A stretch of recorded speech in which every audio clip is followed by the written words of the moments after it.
Hi, this is Fran with Stampendous, and I'm continuing my fabulous Friday Fun watercolor series. This is video number 129, and we're going to be featuring 3 new clear stamp sets that I've been so looking forward to. And we've got the winged cup, and the hands hold, and on my mind. And I designed them working back and forth, and you'll see a very similar look, and that's why we will be using them a lot, quite a bit interchangeably, borrowing different flowers from the different sets, and they all work together beautifully. And if you have just one, you can substitute one thing for another perhaps. But anyway, let's get started. The other day I came across this stack of wonderful watercolor paper that I had torn with this very simple decal edge, and it really gives you the look of a little miniature watercolor where you would have that natural edge of the watercolor paper all the way around. So I wanted to show you how you can do that with your Canson paper, and I have a 9x12 sheet. And so I started here a process that I think will be the easiest way to do this. And I know many of you are not comfortable just tearing freehand, and so this will give you a couple of tips where you can do what I will call a controlled tear. So I've taken my full sheet and I've already done the outside edges on 3 sides, but I wanted to show you how I got there. So taking my needle tip with water, I'm holding the paper up to the edge of my cutter here, and I'm simply squirting some water all the way down. And this method does have you lose about ½ an inch on the outside edges. That's about as small an amount as I can easily get a hold of to do a tear this way.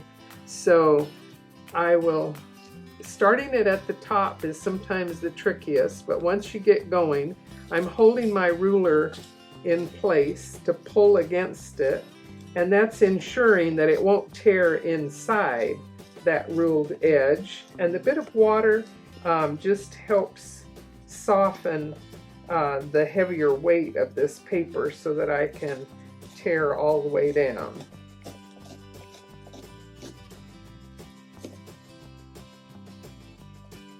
Okay, and occasionally I'll have some little bits hanging out further, and I'll remove those by hand. But basically that's giving me a pretty nice, much more even tear all the way around. So let's see, and remember I'm tearing from this outside edge, so the measurement isn't going to be correct, but I'm going to do a narrow strip here, and then I'll do some going the other way. So anyway, again, I'm going to now wet it right along the edge where I'm going to tear. And now I've got the full sheet to pull. So I've got to get it started gently here. Okay, and now holding it right against that edge, I'm pulling up.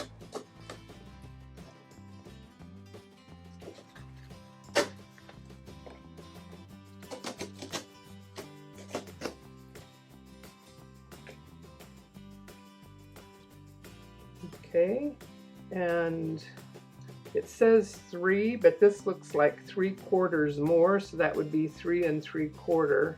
I think I'll go to about there so that I can get 3 on this strip. Okay, so my controlled tear gave me a yield of 3 large and 3 smaller panels with that beautiful decal edge all the way around. I'd like to paint these little butterflies, and we're looking at a couple of different ways that you can do it. And one of them here, I started with a monochromatic color, but I pretty much just painted within the different shapes and everything. And then I tried some more bits of color in the background. And on this one, I think I liked the best just because it was a fresh look. and very easy to do.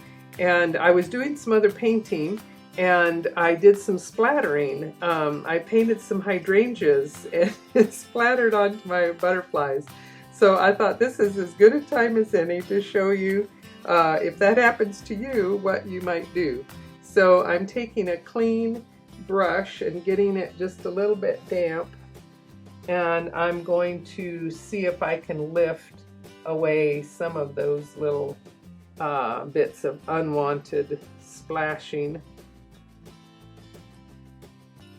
We'll do some intentional splashing, but on this one, let's see if I can, maybe if I hold it up here.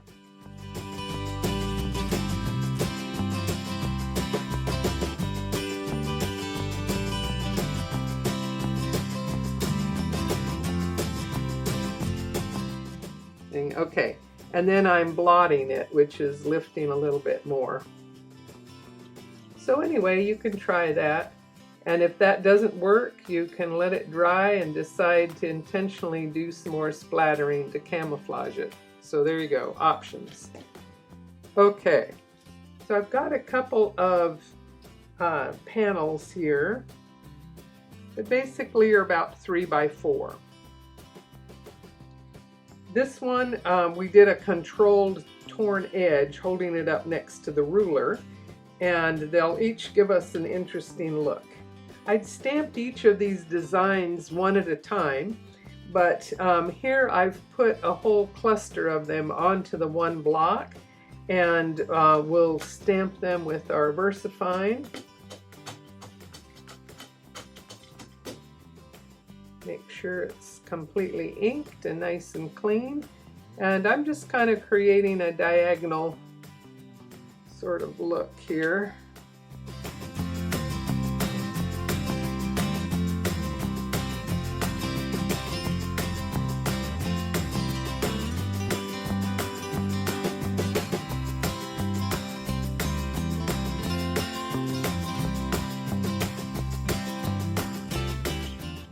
I'm going to prep all the colors in my palette, and we'll just fast forward this.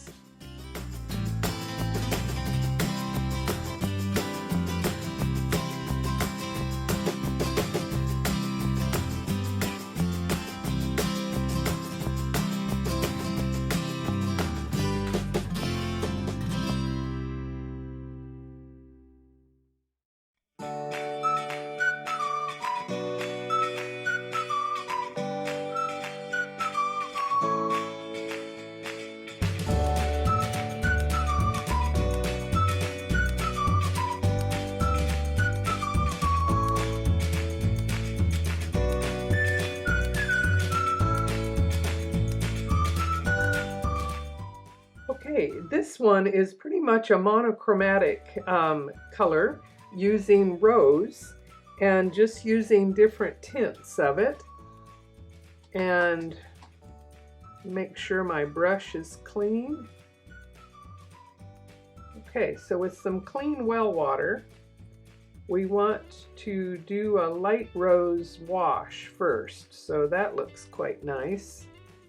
My brush is a little bit dry, so I'm going to get a bit more water.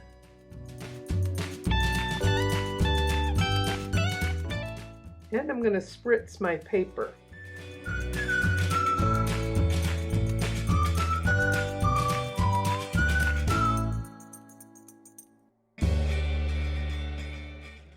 Okay, and that's where you want the ink to be dry, but we want to dampen the paper. So now I'm going to do a very loose rosy wash across the whole panel. I haven't taped the edges.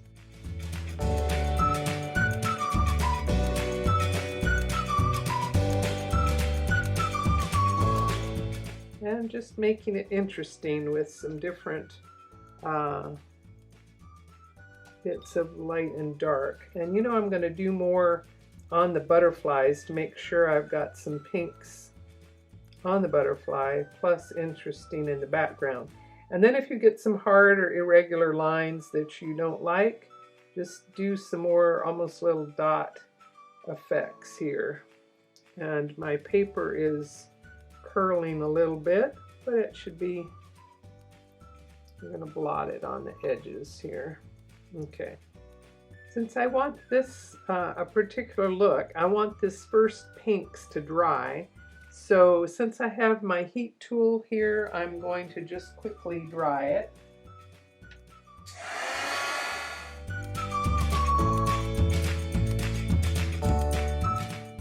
Now I'm going to come back with some darker shades of rose. So my brush is drier, and I'll make sure I get some nice values. And now I've got kind of a medium value. So now if I wanted to paint in some more of the wing patterns, I'll just follow around.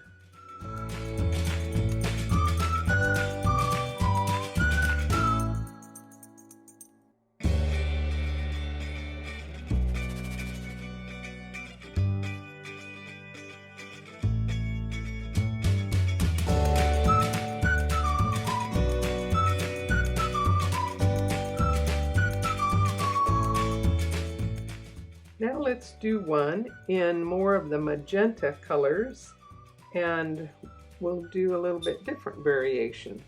So for my magenta, I have rose with my marine blue, and let's pre-mix some more.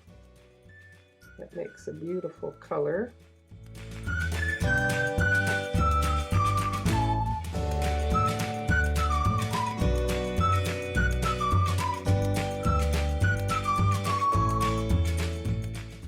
Okay, so let's do this one. Let's see, I'm going to spritz the paper.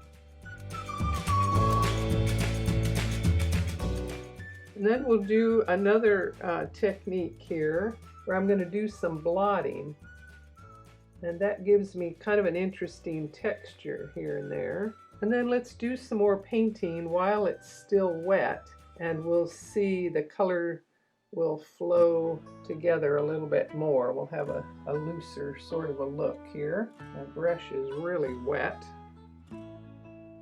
So let's do some splattering. Just be careful we don't get it onto everything else. I'm going to blot it because it's so wet, it's not letting me do much detail. Let's do some splattering on this one that will be wet on dry. And again, you're seeing all different variations here between wet on wet or wet on dry, and you can have some fun experimenting. So I'm going to get some more of the rose. So I'd encourage you to do a couple of them so that you can experiment and play with different colors. And by choosing a monochromatic color, you can just enjoy a value study of lights and darks. And if you do a mixed color, you can see the colors kind of separate out a little bit, and that gives you another interesting look. Now I want to show you an interesting watercolor technique that we can do by creating a resist with our embossing powder. And to do this, we need a white embossing powder, and I've selected the regular weight embossing powder, white.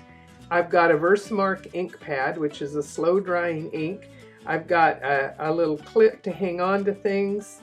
I've got my powder actually in a large container so that it's just easier to work in front of the camera here.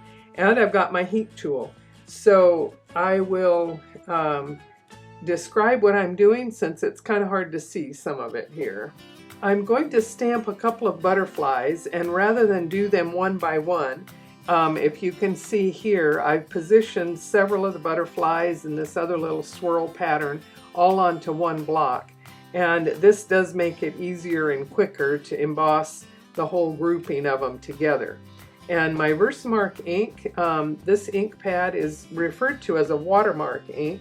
It lasts a really long time. And even though my pad looks a little bit smudged up there, it works beautifully. So make sure you get your stamp completely inked. Make sure you press it evenly. And it's important that your stamps are clean. Even with the opaque white powder, it's safest to to work with a clean stamp. Okay, so now I'm not sure how much of that you can see.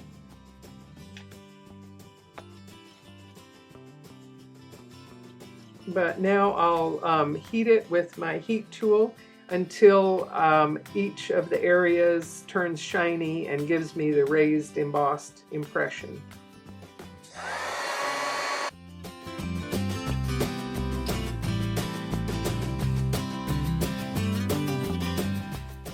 I held the heat tool down low, started at one end, and as soon as I could see that it was shiny, then I moved consistently all the way across. If you haven't done embossing before, I'll show you a couple of things to avoid. On this one, my stamps were not clean, and I probably missed an area of ink as well. And so I did not get an entirely white embossed design. On this one, my stamps were dirty, or they had black ink on them, and I used the detail white, and it didn't completely cover as much as I would have expected. So I preferred the regular white embossing powder, and work carefully. And if you have trouble, turn it over and do one on the other side. There's no reason to keep painting if you're not happy with the impression to start with. So if you can see, we've embossed with white, and now we'll try our resist, and we'll see how the pattern will appear like magic as we have created a resist effect here.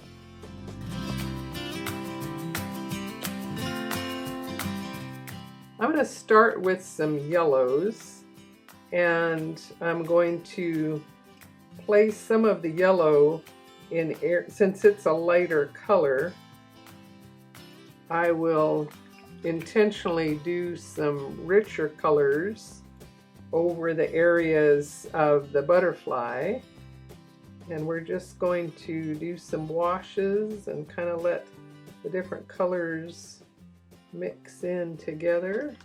And can you see our butterflies appearing?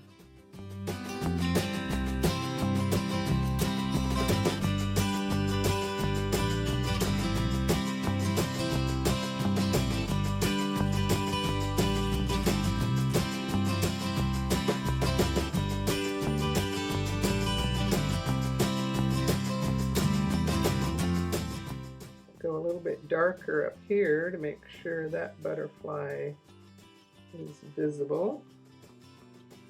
And on this one, let's try a range of colors from this side of the palette. Let's see, I like some of that gamboge just for such a cheery color.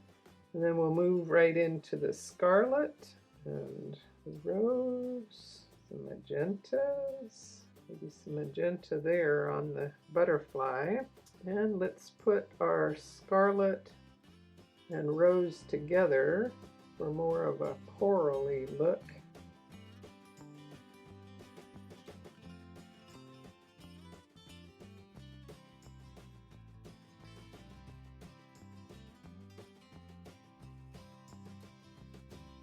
Put a little bit more of some purple up here.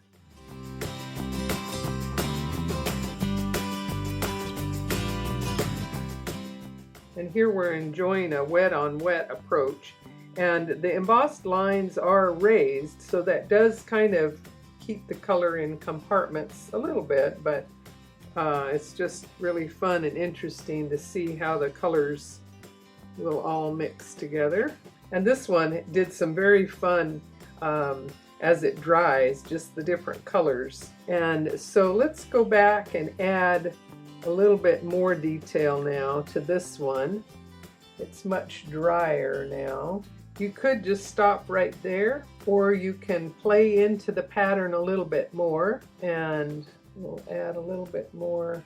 Maybe we'll paint these little parts of the pattern. Hard to decide how far to take it, or whether you just leave it exactly as it was at the first pass. But I'm going to do just a little bit more to define the butterfly wings here.